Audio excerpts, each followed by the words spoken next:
Hello students, today's our topic is physical significance of electric field. Okay, you may wonder why the notion of electric field has been introduced here at all. For any system of charge, the measurable quantity is force on a charge which can be directly determined using Coulomb's law and superposition principle. Why then introduce this intermediate quantity called the electric field?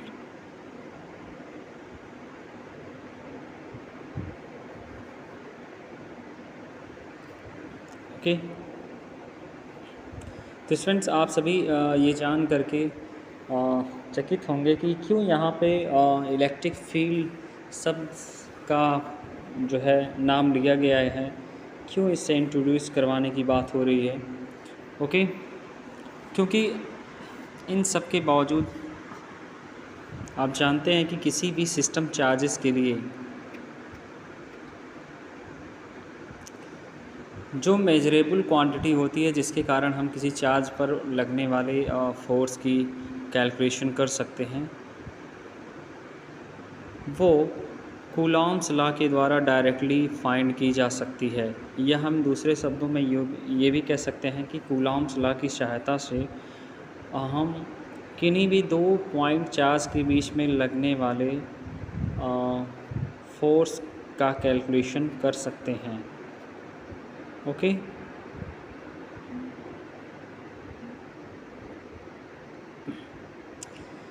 Now इसके अलावा हम ये भी ज्ञात कर सकते हैं कि विद्युत क्षेत्र for electrostatics the concept of electric field is convenient but not really necessary. Students, electrostatics के लिए इलेक्ट्रिक फील्ड की जो अभिधारणा है वो आसान तो है, पर वास्तव में ये ज़रूरी नहीं है कि हम इसकी ही स्टडी करके ही इलेक्ट्रिक फील्ड को फाइंड कर सकते हैं। No, electric field is an elegant way of characterizing the electrical environment of a system of charges. तो हम जानते हैं कि विद्युत यानी इलेक्ट्रिकल क्षेत्र में जो चार्जेस होते हैं उनके किसी सिस्टम के लिए जो पर्यावरण को अभिलक्षित करने का संपन्न उपाय बतलाते हैं, उसमें electric field eight A point in electrical environment of the space around a system of charges tells you the force a unit positive the test charge would experience if placed at the point without disturbing the system. So electric field is a characteristic of the system of charge and is dependent of the test charge that you place at a point to determine the field. The term field in physics generally refers to a quantity that is defined at every point in space and may vary from point to point. So electric field is a vector field since force is a vector quantity. Okay students, तो आप सभी जानते हैं कि किसी भी charge system के चारों ओर जो किसी पोजीशन में किसी पॉइंट पर जो इलेक्ट्रिक फील्ड लगता है वो आपको यह बताता है कि उस सिस्टम को बिना डिस्टर्ब किए यदि हम इस पॉइंट पर कोई यूनिट टेस्ट चार्ज रखें तो वह कितना फोर्स का अनुभव करेगा।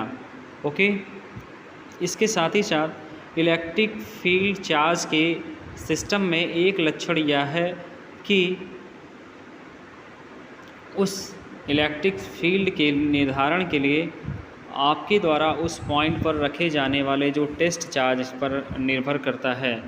इसके साथ ही साथ फिजिक्स में जो फील्ड शब्द का उपयोग जो है हुआ है वो व्यापक रूप से उस क्वांटिटी को निर्दिष्ट करने के लिए किया जाता है जो उस दिक् स्थान के प्रत्येक बिंदु पर परिभाषित की जा सके तथा एक पॉइंट से दूसरे पॉइंट पर ट्रांसफ़र भी हो सके।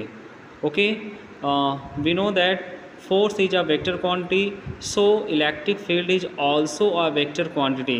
स्टूडेंट्स, हम सभी जानते हैं फोर्स एक वेक्टर क्वांटिटी होती है because it has magnitude and direction both. Okay, so electric field is also also a vector quantity because it has also magnitude and its a direction. Okay, next, the true physical significance of the concept of electrical field, however, emerges only when we go beyond electrostatics and deal with time independent electromagnetic phenomena. तो students, हम विद्युत क्षेत्र की जो अभिधारणा को वास्तविक भौतिक सार्थकता तभी प्रकट होती है जब हम इसके इलेक्ट्रोस्टैटिक से बाहर निकलकर कलाश्रित इलेक्ट्रोमैग्नेटिक परिघटनाओं से इसका व्यवहार करते हैं। जैसे मान लीजिए कि हम किसी त्वरित गति से मूव करती हुई दो दूर रखे हुए आवेश यानी चार्ज Q1 और Q2 के बीच लगे हुए फोर्स पर विचार करते हैं, तो अब वह अधिकतम चाल यानी वह मैक्सिमम स्पीड जिससे कोई इंडिकेशन अथवा कोई इन्फॉर्मेशन एक स्थान से दूसरे स्थान तक की जा सकती है, वह प्रकाश की चाल c है। Means that is the speed of light which is indicated by small c। तो now Q2 and Q1 similarly the kinetic effect of Q2 and Q1 is not origin instantaneously। तो स्टूडेंट्स, हम कह सकते हैं कि इस प्रकार Q2 पर Q1 की किसी गति का प्रभाव तुरंत उत्पन्न नहीं हो सकता है। इसका कारण यह है कि Q1 की जो गति है उस तथा प्रभाव Q2 पर बल के बीच कुछ न कुछ समय के लिए विलंब अवश्य होता है। तो यहीं पर एक सार्थक रूप में इलेक्ट्रिक फील्ड की अवधारणा स्वाभाविक एवं अति उपयोगी है। Okay, now the field picture is this: the accelerated notion of charge Q1 produces electromagnetic waves which then propagate with the speed c reach Q2 cause a force on Q2। Okay, तो क्षेत्र का चित्रण कुछ इस प्रकार है कि मान लेते हैं चार्ज Q1 की त्वरित गति इलेक्ट्रोमैग्नेटिक वेव्स उत्पन्न करती है जो फिर प्रकाश की स्पीड से फैलकर Q2 तक पहुंचती हैं और Q2 पर एक फोर्स लगाती हैं। तो हम यहाँ पे इलेक्ट्रिक फील्ड की अवधारणा काल विलंब का सुचारू रूप से स्पष्टीकरण करती है। तो इस प्रकार यद्यपि हम कह सकते हैं कि जो इलेक्ट्रिक तथा मैग्नेटिक फोर्सेस की सूचना केवल चार्जों पर इनके प्रभाव द्वारा ही की जा सकती है और इसीलिए इन्हें भौतिक सत्य माना जाता है। Clear?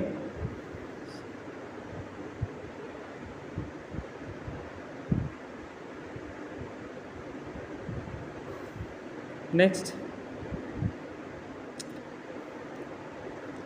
Students, these are not only geometrical construction but they are also independent dynamics, which means they are developed according to their rules। Okay, तो स्टूडेंट्स, हम कह सकते हैं कि ये मात्र केवल ज्योमेट्रिकल कंस्ट्रक्शन ही नहीं है बल्कि इनकी अपनी एक स्वतंत्र गतिकी होती है, अर्थात ये अपने नियमों के अनुसार ही ये डेवलप होते हैं और ये ऊर्जा का परिवहन भी कर सकते हैं। और इस प्रकार अगर हम कलाश्रित वैद्युत चुंबकीय क्षेत्रों का कोई स्रोत जिसे थोड़े समय के लिए खोलकर फिर बंद कर दिया जा सकता है, तो जो एनर्जी ट्रांसपोर्टेशन होता है, एनर्जी ट्रांसफ़र करने वाले जो इलेक्ट्रोमैग्नेटिक फील्ड को पीछे छोड़ देता है। और इसलिए यहाँ पे फील्ड की जो अभिधारणा या जो डिफिनेशन आती है उसे सबसे पहले फैराडे ने प्रस्तुत की थी, जो फिजिक्स की प्रमुख अवधारणाओं में एक उच्च स्थान रखती है। ओके, तो there is an example which is 1.8 this is related to this topic. So student, you will try to solve the question. Okay, next we will discuss about electric field lines. Okay, the next topic is electric field lines. So in this topic we have studied electric field in the last section. It is a vector quantity and can be represented as we represent vectors. So let us try to represent E due to a point charge pictorially. Okay. So let the point charge be placed at the origin. Draw vectors pointing along the direction of the electric field with their lengths proportional to the strength of the field at each points. तो students, पिछले अनुभाग में हमने विद्युत का अध्ययन किया और यह एक वेक्टर क्वांटिटी है और इसे हम वेक्टर की ही भांति निरूपित कर सकते हैं। तो आइए हम किसी ऐसे पॉइंट चार्ज के कारण इलेक्ट्रिक फील्ड ई को चित्रात्मक रूप से दर्शाने का प्रयास करते हैं। अब इसमें मान लेते हैं कि किसी पॉइंट चार्ज जो ओरिजिन पॉइंट पर स्थित है, इसके प्रत्येक पॉइंट पर इलेक्ट्रिक फील्ड की डायरेक्शन को अनुदिश करते हुए हम इसकी तीव्रता की अनुपातिक लंबाई के सदिश ड्रॉ करते हैं। तो चूँकि किसी पॉइंट पर जो इलेक्ट्रिक फील्ड का मैग्नीट्यूड होता है वो उस चार्ज से उस पॉइंट की दूरी के वर्ग के व्युत्क्रमानुपाती होता है। मीन्स हम ये कह सकते हैं कि किसी बिंदु पर जो इलेक्ट्रिक फील्ड क्षेत्र का मैग्नीट्यूड होता है वो उन दोनों चार्ज पॉइंट ऑफ चार्ज के बीच की जो डिस्टेंस होती है उनके बीच की डिस्टेंस के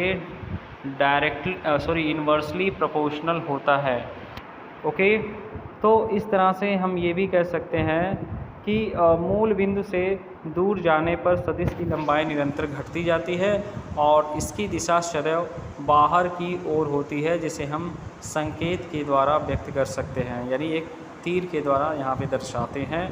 और इस चित्र में प्रत्येक तीर अपने इलेक्ट्रिक फील्ड और उस तीर के जो पूंछ है यानी टेल है उस पर एक यूनिट पॉजिटिव चार्ज पर लगने वाले मैग्नीट्यूड को दर्शाता है और एक दिशा में संकेत करने वाले तीरों को मिलाने पर हमें प्राप्त जो रिजल्टेंट फील्ड लाइंस मिलती हैं। तो इस प्रकार हमें बहुत सी क्षेत्र रेखाएं प्राप्त होती हैं और जिनमें सभी पॉइंट चार्ज से बाहर की ओर संकेत करती हैं। तो क्या अब हम अपने विद्युत क्षेत्र की तीव्रता तथा परिमाण के विषय में जानकारी नष्ट कर दी है, क्योंकि वह तो तीर की लंबाई में समाई हुई थी? नहीं, अब हम क्षेत्र के परिमाण को क्षेत्र रेखाओं के घनत्व द्वारा निरूपित किया करेंगे और यहाँ पे देखेंगे कि जो पॉइंट चार्ज के बिल्कुल निकट जो ई होता है वो बिल्कुल स्ट्रॉन्ग होता है, इसलिए उस चार्ज के करीब जो रेखाओं का क्षेत्र बनाता है उसका घनत्व बहुत अधिक होता है, यानी उसकी डेंसिटी काफ़ी ज़्यादा होती है और इस कारण से वहाँ पर जो इलेक्ट्रिक फील्ड लाइंस होती हैं बहुत ही डेंस होती हैं।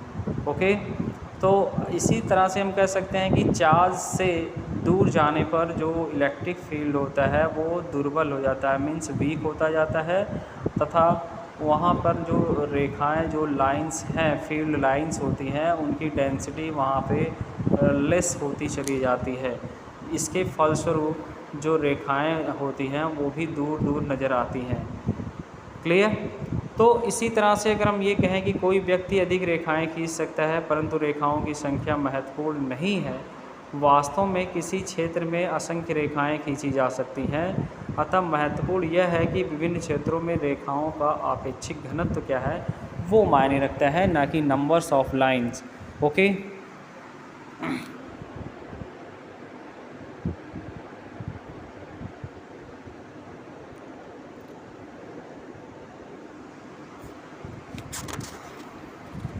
students, we draw the figure on the plane of paper that is in 2 dimensions, but we live in 3 dimensions. So if one wishes to estimate the density of field lines, one has to consider the consider the number of lines per unit cross sectional area perpendicular to the lines. Okay, तो students हम कागज़ के पृष्ठ पर जो भी चित्र बनाते हैं वो 2 डायमेंशनल चित्र होते हैं, यानी 2 डायमेंशनल फिगर होते हैं, परंतु हम 3 विमाओं में रहते हैं। अगर हम लिविंग थिंग्स की बात करें तो they are live in 3 dimensional system.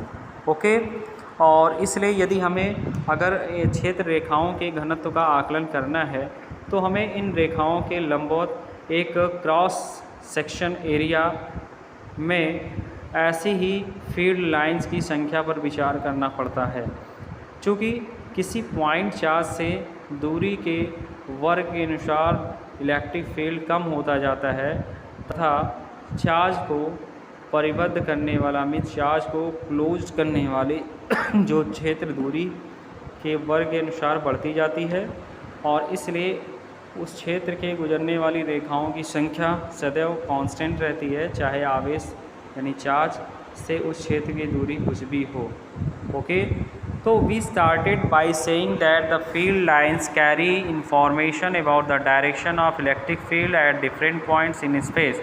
तो स्टूडेंट्स, हमने शुरुआत में ही ये कहा था कि जो क्षेत्र रेखाएं जो दिक् स्थान के विभिन्न बिंदुओं पर इलेक्ट्रिक फील्ड की दिशा के विषय में सूचनाएं पहुंचाती हैं।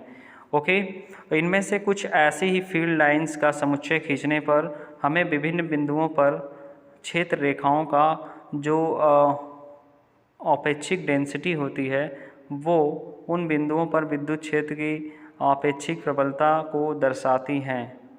Okay, where the lines are dense, then the field are very strong, that the field lines are very closely to each other, and similarly where the range of the electric field are less, and at that place the electric lines are goes for some distances, means very light at the same place। Okay, तो students हम ये कहते हैं कि जहाँ पे जो field lines बहुत ज़्यादा होती हैं वहाँ का जो इलेक्ट्रिक फील्ड होता है वो काफ़ी स्ट्रॉन्ग होता है, और जहाँ पे ये लाइंस दूर दूर होती हैं वहाँ का फील्ड बहुत ही दुर्बल होता है, मीन्स कमज़ोर होता है। जैसा कि फिगर 1.16 में इन रेखाओं का एक सेट दर्शाया गया है, और हम इन चित्रों में पॉइंट्स आर और एस पर वहाँ के जो फील्ड लाइंस के अभिलंबवत 2 समान तथा छोटे अवयवों की कल्पना कर सकते हैं। ओके, तो हमारे इस चित्र में इन क्षेत्र अवयवों को काटने वाली क्षेत्र रेखाओं की संख्या इन बिंदुओं पर इलेक्ट्रिक फील्ड के मैग्नीट्यूड के अनुक्रमानुपाती मीन्स डायरेक्टली प्रोपोर्शनल होता है, और यह दिखाता है कि पॉइंट आर पर उस क्षेत्र बिंदु एस पर क्षेत्र की तुलना में अधिक प्रबल है। ओके, तो इस तरह से हम कह सकते हैं क्षेत्रफल अथवा क्षेत्र अवयव द्वारा आंतरिक घनकोण उन रेखाओं की निर्भरता को समझने के लिए आइए हम क्षेत्रफल और घनकोण जो कि 3 विमाओं में व्यापीकरण है के बीच एक रिलेशन इस्टेब्लिश करने का प्रयास करते हैं। और याद रखिएगा कि यदि किसी भी 2 डायमेंशनल में किसी एंगल की डिफिनेशन किस प्रकार की जाती है। अब जैसे मान लीजिए कि कोई छोटा सा एक क्रॉस सेक्शन कंपोनेंट्स जो डेल्टा एल पॉइंट से डेल्टा एल से ओ तक आर दूरी पर अगर रखा जाता है, तब उस ओ पर डेल्टा एल द्वारा जो आंतरिक कोण का सन्निकट जो मान होगा वो delta theta upon delta l upon r के रूप में लिखा जाएगा।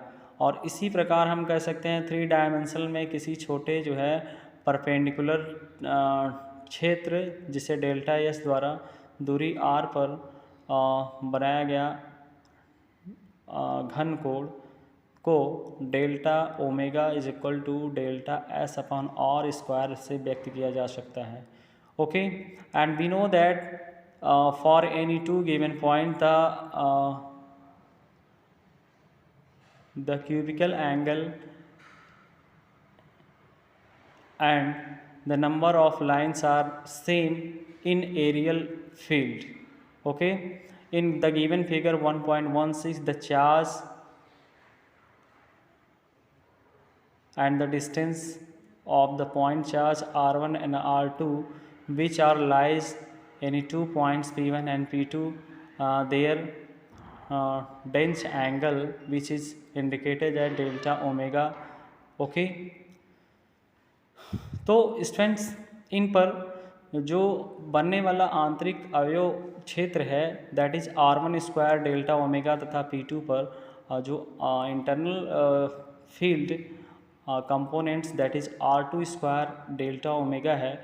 इन फील्ड कंपोनेंट्स को काटने वाली रेखाओं की जो संख्या है, अगर हम मान लेते हैं कि वो समान है जो कि n के बराबर हैं, तो अब वहाँ पे एकांक यूनिट फील्ड में काटने वाली जो क्षेत्र रेखाओं की संख्या P1 पर n/r1² डेल्टा ओमेगा तथा P2 पर n/r2² डेल्टा ओमेगा के बराबर होता है। So now we can clarify that the field lines we can clarify that the number of field lines are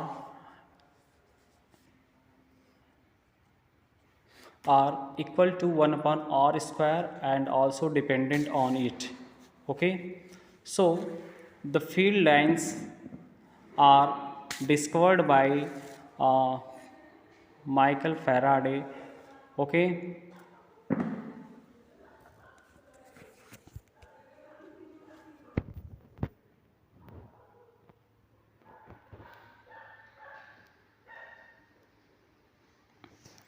friends, इन क्षेत्र रेखाओं के चित्रण की खोज फैराडे ने आवेशित विन्यासों के चारों ओर इलेक्ट्रिक फील्ड का डायरेक्टली एक्सपेरिमेंट करके एक अगणितीय उपाय को विकसित करने के लिए किया था, और फैराडे ने इन्हें फोर्स लाइंस कहा था। और यह पद यानी यह टर्म विशेषकर चुंबकीय क्षेत्रों के प्रकरण के लिए कुछ भ्रामक है, और इनके लिए यहाँ पर कुछ अधिक उचित टर्म्स जैसे क्षेत्र रेखाएं विच इज़ इलेक्ट्रिक और मैग्नेटिक हैं, जिसे हमने इस पुस्तक में अपनाया है।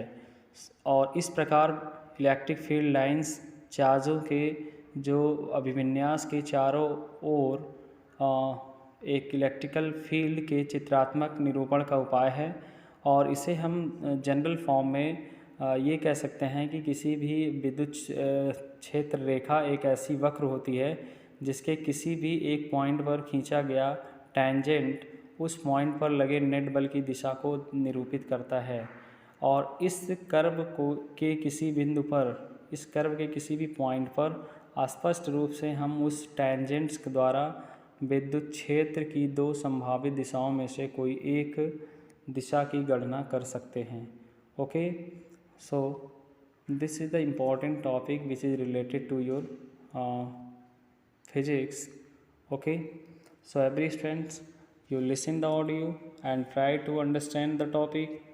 Okay, thank you.